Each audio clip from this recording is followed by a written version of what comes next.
Rob, let's start with Usman Khawaja, back-to-back hundreds. Only the third man to do this at the SCG. He was looking superb again today, wasn't he?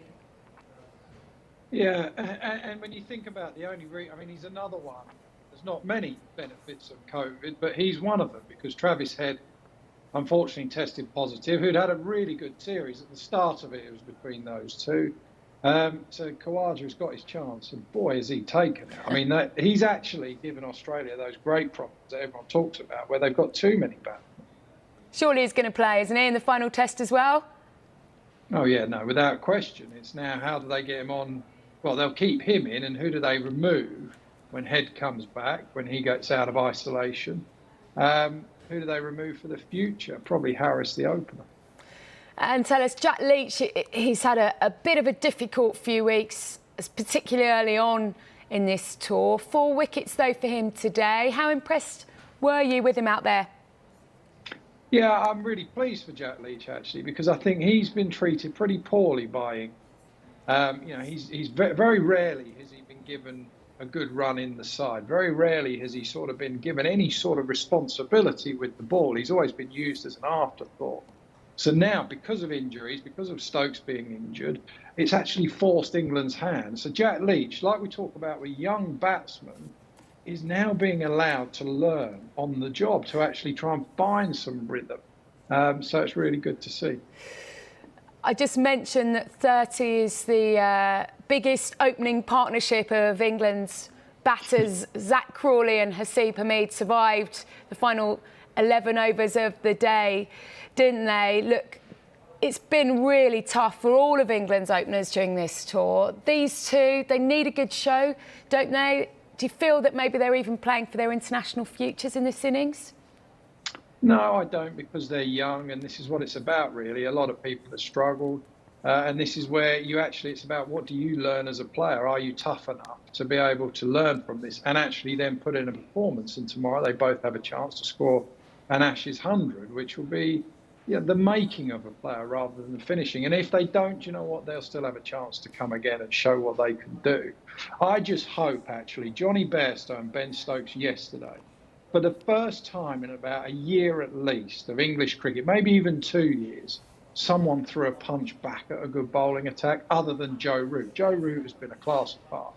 But this nonsense that we hear England talk about, how batting is about batting for long periods of time. It's about leaving the ball well. It's about, looking to get big first innings runs. It's just about scoring runs and looking to be positive.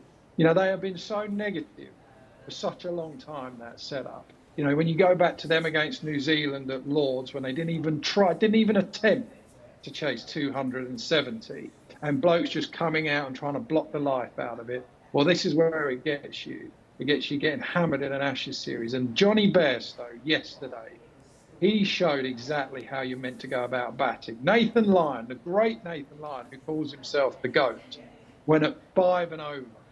For the first time, England took him down, and it was great to see. And let's hope that that was a watershed moment for our batting, and they continue in that vein from here on in. Yeah, well, Mark Wood did his bit as well with the bat yesterday, which brought a little bit of joy, no doubt, to England fans. They still need 358 runs for victory. On this pitch, do you think they could do it?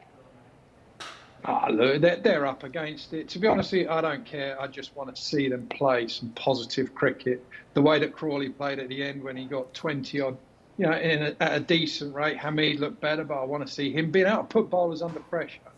That's all I want to see. And if you want to sort of find out about how you're meant to bat, on my Twitter, I've retweeted a thing that Ricky Ponting has said about batting. That's all you need to know about how you go about batting. He was one of the greatest ever, and England need to take that forward. And he talks about putting great bowlers under pressure. You have to be able to put them under pressure. That's all I want to see tomorrow, not England batting for their lives.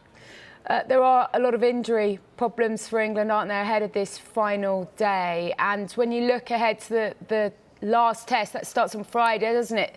There's going to have to be a few big changes for that Hobart test, aren't there? Yeah, I think there will. It's going to be fascinating to see as well. I think Sam Billings will come in, who is in unbelievable form for him in the Big Bash. That's a good thing. But it's white ball cricket. that has got him into this form. And he's basically a wicket-keeper who's out there, because Joss Buttler looks like he's struggling. Johnny Bairstow looks like he might be all right. We'll find out by the end of this test match, but probably unlikely that he's going to keep with a busted hand as well. So an opportunity for Sam Billings, but an opportunity for other players. I mean, you can have all the stuff that's gone on in the Ashes, but if you get runs, if you go and get a score, that will make you'll get more confidence than you could doing anything else, and that's what's up for grabs for someone like a Billings. Yeah, you mentioned Billings. Clearly really impressed with Bairstow yesterday. Joss Buttler's had his issues over the last few weeks. When we are looking ahead at wicket keepers for England going forward, I mean, who gets your vote at the moment? Who would you like to see? Well, the one thing I would say is that Johnny Bairstow, right from when all the stuff between Buttler and Bairstow happened, you know, Johnny Bairstow is one of England's best batsmen. He showed that the other day. So the first thing you don't do is then put him to number 7. One of the few batsmen who shows he can play in that way in Test cricket as a test batsman. You don't then move him to 7 and give him the gloves. Now, if Butler's not your man, give it to Ben Foakes. Give it to Sam Billings. If Sam Billings looks like he can play, he'll have first crack at it next week. If he gets runs, then he'll be the man to do it. But please, let's not get back to this situation where we're saying Johnny Bairstow, who can play the way that he did, all of a sudden we start moving him out the batting line up to number 7. Brilliant. Thanks for your thoughts this morning, Rob Key. No problem. Go well.